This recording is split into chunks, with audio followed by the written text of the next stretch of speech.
And a friend of mine, somebody that could, I think, run for almost any office and win lieutenant governor, former Andre Bauer. Andre Bauer, CNN political commentator and Donald Trump supporter. What an ad launched in early July when Andre Bauer said he was joining the Senate race, putting up a GOP challenge against Lindsey Graham. Here we are just a little more than a month later. He suspends his campaign. And that is where we start this Sunday morning as we get you connected to the Capitol. Catherine Glenn Foster, Dave Wilson. I don't think I saw this one coming. I thought Andre Bauer was in this for the long haul, at least through the primary process, and maybe there would have been a runoff.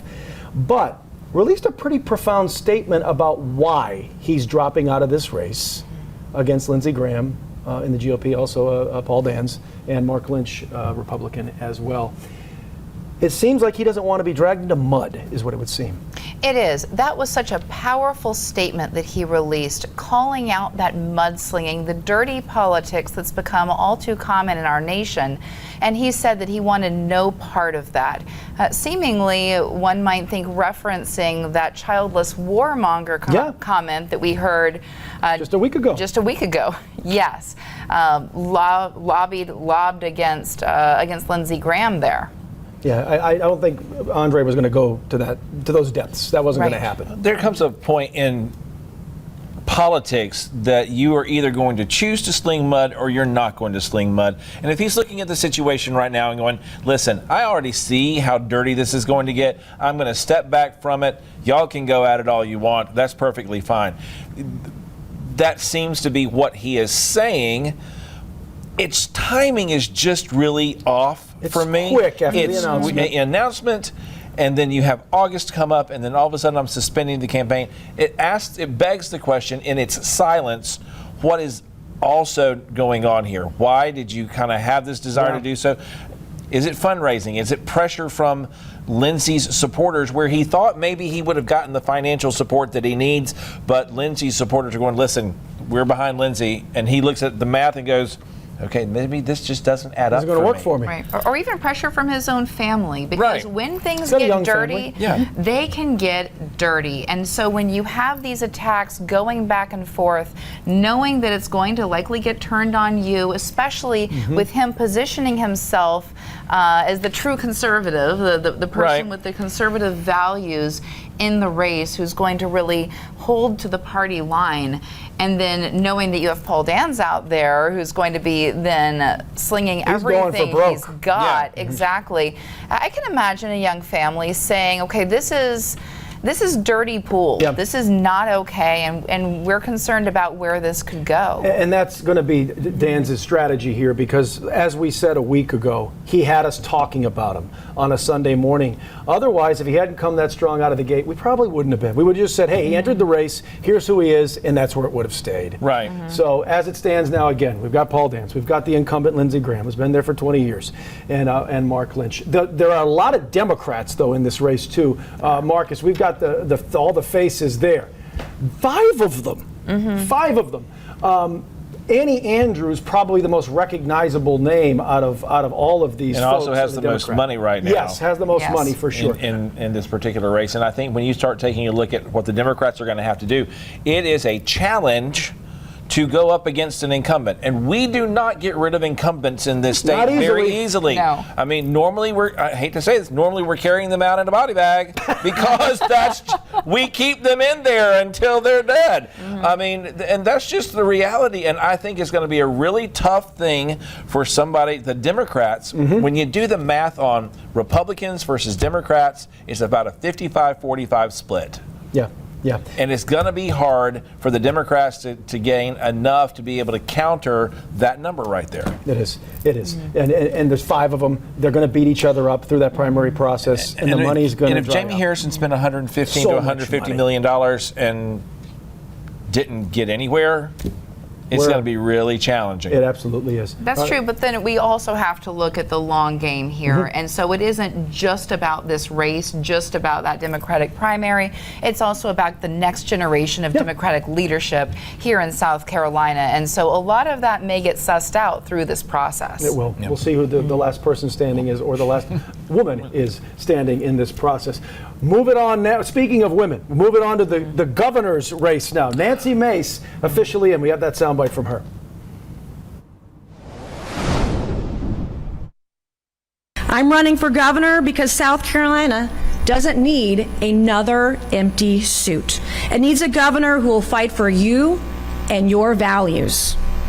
South Carolina needs a governor who will drag the truth into sunlight and flip the tables, if that's what it takes. Strong language, too, from Nancy Mace at the Citadel, her alma mater, first woman to ever graduate from the Citadel there in Charleston. And all this week, she has been out there. Launched a town hall series in Myrtle Beach just a couple days after that announcement in Charleston. Went after a reporter that questioned her about a way that she voted a couple years back. So always, Mace is going to come on strong. There's no doubt about that. That's the way it's going to be. I don't necessarily feel it comes out strong. I feel like it comes out antagonistic. Aggressive, antagonistic. I'm here to fight. I'm here to flip tables. I'm here, and that's great. But where's the rest of the spirit of what needs to be done for South Carolina? Because all I feel like we've got right now is this rampage that's starting to run through, which is completely opposite than what we see from other candidates that are out there. So who's she trying to appeal to with this? And I agree with you to some extent. The question, though, is would we be having this same conversation if this was a male candidate? Would we be criticizing whether this person was being aggressive, a la Paul Dans? Would we be calling it quite that, or would we take a slightly different stance about it? I think if it was a man who was saying it normally, but if it was a man who then went on the House floor and decided that he was going to air the dirty laundry of everything that had gone on in his life. It does make a difference. And then turns around and has a town hall where he's yelling at every transgender that comes into the door, and turns around and goes to the CVS and decides to pull out his phone and have an argument with somebody. Maybe, we would be talking about it if it was a guy. Because she has demonstrated that over and over again. There is a pattern of aggression, to be sure. Yeah. Right. We can all agree, I think, on that. And so that leaves us now with 5 Republicans. We have Nancy Mace, we have A.G. Allen Wilson, who we're going to hear from in the next segment. He came by the studio just the other day and recorded that interview. Lieutenant Governor Pamela Evette, Congressman Ralph Norman, and of course State Senator Josh Kimbrell. They're the 5 of them right there. And we are going to make every effort to get every one of them in this studio in the coming weeks. Pamela Evette's people did try to get her in here this week. We're hopefully going to speak to her this coming week. Before we end this segment, though, we want to look a little bit at the Attorney General's race, too, because obviously we're going to need a new one because Alan Wilson is running for governor. We have the people we believe to be the candidates, at least on the Republican side. We got another graphic there, Marcus, about that with the 4 believed candidates at this point. One of them, well, that isn't it. That isn't there right there. Not that one, but the Attorney General's race candidates. There they are. There they are. Stephen Goldfinch on the left, the only officially declared candidate here. State Senator out of Georgetown. And David Pasco recently coming to the Republican Party from the Democratic Party. He's the third photo on there. So Henry McMaster Jr. on the far right. Yes. Henry D. Yes, that's true. And then Stumbo is the second there. He is from Greenwood County. And it's a widespread. Pasco, of course, trying to make a name for himself, or made a name for himself with the major cases that came about. Yeah. And so I think when you look at this whole slate of people. That one. It's Sunday morning. This slate of people, you begin to see, wow, I mean, this is what we have to work with thus far. But it's because we've got this shift in political power right now. We've got a shift of Attorney General who's now running for governor. We've got a Lieutenant Governor who's going to be running. And the same thing's going to be happening on the congressional side as well, because with Nancy Mace and Ralph Norman both in the race, you got new folks coming up, including Wes Clymer out of the state Senate in York County. Yep, we got a lot going on. And again, looking kind of towards that generational shift with some of these new names, new faces coming up, where are these parties going in the future? We're going to find out in the next year. Somehow. All right, we're going to hear from Alan Wilson, as we said. And he has something to say. He responds to some claims by Nancy Mace that were made on her campaign trail this week. That's coming up next.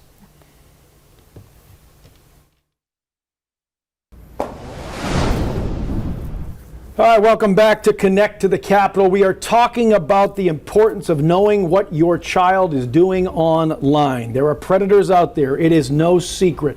Back to school time, says the Attorney General Alan Wilson, is a good time to broach that subject with your children, and a reminder to everyone that the threats aren't necessarily in front of them in class. They're right there on that phone. So who better to answer those questions than the Attorney General himself, who's become a regular here on Connect to the Capitol. He's also running for governor, as you know. That's not a secret either. But this week, on the first day of school for many districts, you did put out that, I guess you could call it a warning to parents. Say, you know what, it may not have anything to do with in class, but know what the kids are doing every minute of every day on that phone. It's not about, there shouldn't be a power struggle between your child's privacy and their actual safety, is the message, I guess. Well, first off, this is a conversation parents should have year-round, not just on the first day of school, but we use the first day of school as kind of a reset to say, parents, start having real conversations with your kids about how to protect themselves, because they are the last line of defense from online predators. You can't be with them 24/7. And again, the internet is everywhere. Our kids have it on their phones, their tablets, their computers, their gaming consoles. And, you know, I tell parents all the time, you would not let your child travel around the world by themselves, but don't let them travel around the World Wide Web by themselves. And that's the thing we're trying to drive home to parents. Have conversations with children about how to best protect themselves. Your Internet Crimes Against Children task force is unfortunately quite busy. Yes. We're glad that they're there. We wish we didn't need such a line of defense, but the reality is that it's out there. There have been a number of cases that have come down just in recent months that you've had to handle. I know you've faced attacks from maybe some of your political opponents about that, but it seems to me that the work is being done. Absolutely, and I want to give all the credit to the men and women in law enforcement, as well as the men and women in our task force within the Office of the Attorney General, who are out there every single day busting their butts. I've actually been on sting operations with local law enforcement, and what they're doing is incredible. They're out there patrolling the digital internet, the digital highway of the internet, to protect parents or protect children and protect families, and I give them all the credit. But we have quadrupled the size of the Internet Crimes Against Children Task Force since I've been Attorney General, and we could quadruple it again and still not have enough personnel out there patrolling the internet. But the predators are out there, and as technology becomes more pervasive, it's in everything. The social media, how kids communicate, how they recreate, you know, it's everywhere. And I have seen so many families say they never dreamed in a million years that their child would have been preyed upon or would have been, you know, exploited online by some predator. So parents, please have conversations with your children. Talk to them about the privacy settings on the phone, and also you should inspect what you expect about your children's use of the internet. Yeah. We were talking before we started this segment. It's been almost 7 weeks now since you officially announced.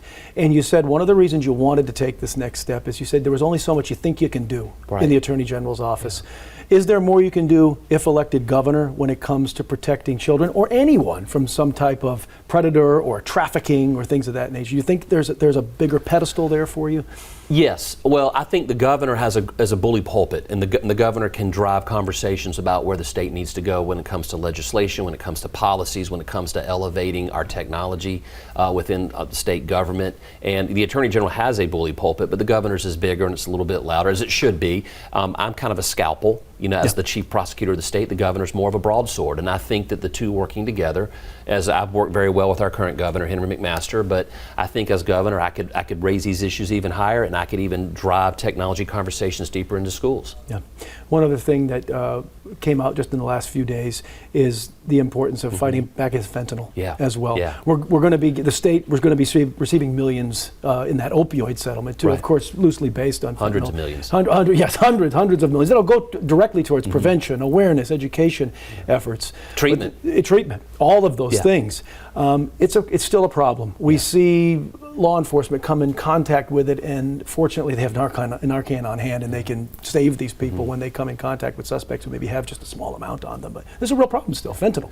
Well, look, we can sue people, we can indict people, we can incarcerate people, but we're only treating the symptom, not the cause. Obviously, fentanyl, when people ask me what keeps me up at night, I say fentanyl. It's in everything, it's everywhere.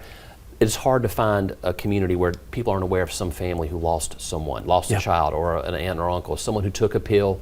They were trying to stay up late and study, or maybe they were at a party and someone gave it to them. It is so pervasive, and it is killing people. One pill can kill. Just last month, a federal sting operation called a tractor-trailer truck in Lexington, in my hometown.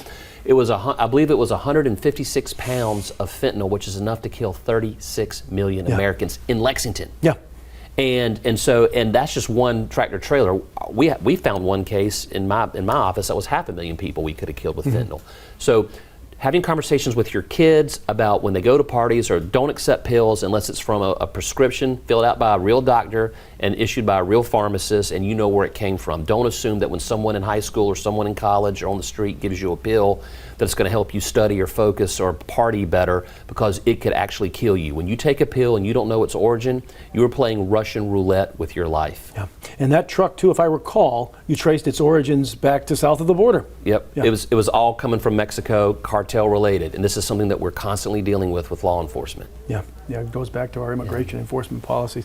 While you're here, I want to get your response to just the other night, Congresswoman Nancy Mace, who's now an opponent of yours in the race for governor, criticized you and other prosecutors in this state for not responding to victims' rights. One case that she highlighted was out of the Myrtle Beach area, the Spivey case, where it involved, it's a very complicated case, but it involved a man was shot and killed. It seemed like it was a roadway dispute between two people. Stand your ground law was justified in this, said your office. She takes issue with that and says you are not standing up for victims in this state. Someone once told me, don't allow the criticisms of people you would never take advice from bother you. So I don't really pay attention to that individual who you just mentioned. What I will say is, I've spent my entire life in the courtroom, my entire adult life, prosecuting cases, going after child sex predators, going after people who hurt families, people who commit crimes, drug dealers, drug traffickers. I've run an office that manages tens of thousands of cases that are out there going after drug traffickers and child predators and murderers and rapists and people who hurt our communities. How many people has that person who's criticizing me put in jail? Zero. There's a reason 23 sheriffs in South Carolina have come out and endorsed me in the race for governor. Half the sheriffs in the state in the first 4 weeks have endorsed me in this race for governor, including every single sheriff in that person's congressional district in the Lowcountry. Law enforcement leaders know who's got their backs. They know who's going to do the best job as governor in protecting people. I'm not going to listen to her criticisms because she doesn't know what she's talking about, and most of what she's saying is a lie. I'm going to keep my head forward. I'm going to talk about what we're going to do for the people of South Carolina. I'm going to continue to put law enforcement as a priority when I'm governor. It's a big part of your platform and many of the people who are candidates in this race. Without getting the particulars of this particular case, in a nutshell, the Stand Your Ground law is all about self-defense. Can you boil it down for our viewers quickly? Well, Stand Your Ground is a law that basically says you have a right to defend yourself when you have a lawful place to be and you feel that your life is being threatened. You have a right to defend yourself. And in this particular case, all of the facts that our office was given and the law as it was passed by the General Assembly was applied. I had probably nearly half a dozen prosecutors, career prosecutors, review this case before they even made the recommendation to me, and I agreed with their recommendation. But this is not a case that is prosecutable in a court of law. Now, people are complaining about how the investigation was conducted and that the law enforcement did some shady things. There's an investigation on that being conducted by SLED right now. If SLED were to reveal to us new information about that Stand Your Ground case that reveals that it's a prosecutable case, we will reevaluate the case. At the end of the day, a man lost his life, and it was a tragic ending. But at the end of the day, we have to follow the rule of law and the facts as they are given. In that particular case, the facts do not support a conviction in that case. And career prosecutors have made that decision, and I'm going to back their play. Thank you, Attorney General. I appreciate you always coming in here. You always have a invitation to come to connect to the Capitol and the Watchbox studios, and didn't want to let you not answer that. Thanks for inviting me. Always ready to invite you. Alan Wilson, the Attorney General, also candidate for governor. We'll be right back. Thank you. All right, welcome back to Connect to the Capitol. We're talking about a critical issue here, parental leave, particularly for mothers. There's a situation going on right now. Representative Neil Collins, who co-authored a parental leave law just two years ago. 3 school districts in this state initially did not grant parental leave to 3 mothers who have unfortunately experienced stillborn children.